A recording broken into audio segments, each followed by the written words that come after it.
We are pleased you've chosen AT&T for your new service. This is the next video in our series to help you have an exceptional experience as we complete your new order. Here, we will explain the criticality of having the access circuit ready for your new AT&T service. Your AT&T service requires access to the AT&T network, which consists of both a virtual circuit and a physical connection of fiber and/or copper. The physical connection is called the access circuit, local loop, or last mile.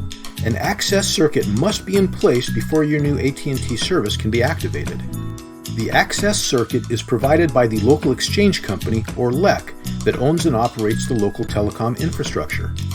This circuit connects your business location to the AT&T network. In much of the United States, AT&T is also a LEC and provides the end-to-end service. No other carrier is involved.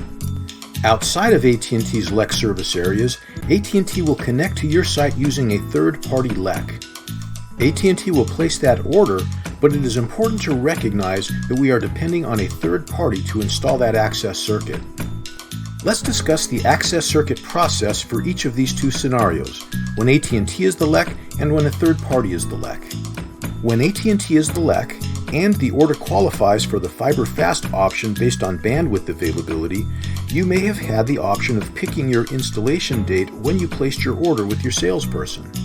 Otherwise, the earliest possible due date will be assigned and the technician will coordinate with you for final service installation. An email with the scheduled due date will be sent to you. Often, the technician can complete the access circuit, install the new router, and turn up the new AT&T service in a single premise visit. If there is not enough bandwidth available to your site, a site survey will be scheduled. An AT&T technician will contact you to visit your site and assess how best to provide the necessary bandwidth. If construction of new fiber to your premise is required, the final installation will be delayed until after the new capacity is available. The duration of the fiber installation will depend on factors such as the distance, the complexity of the fiber build, and possibly the time required to obtain construction permits. In cases where AT&T is not the local exchange company, the process is mostly the same. The LEC will coordinate all activities, including coordination of any construction if there is not enough bandwidth to the site. Your installation may be delayed until any issues are resolved. When the access circuit is completed, the LEC will notify AT&T, and then an AT&T technician will be scheduled to complete the installation of your new AT&T service. There are some actions you can take to help the access circuit delivery process go smoothly.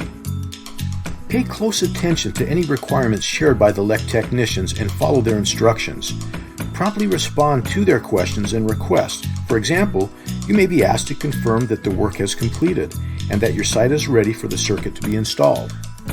Make sure that the local contact you identify is on site, has access to the areas where the field technician needs to work, and is available to give the technician access to the areas they need to work. If that contact changes, let AT&T Care know about the change. To find out status of your access circuit installation, escalate an issue, or if you have any other access circuit related questions, reach out to the AT&T customer care team and they will take care of your need. We hope you found this information helpful in understanding the process to install your access circuit and what you can do to help it go smoothly. We encourage you to contact the AT&T delivery team to get answers to any other questions you still might have. Your complete satisfaction is what we want above all else. We value your business and thank you for it.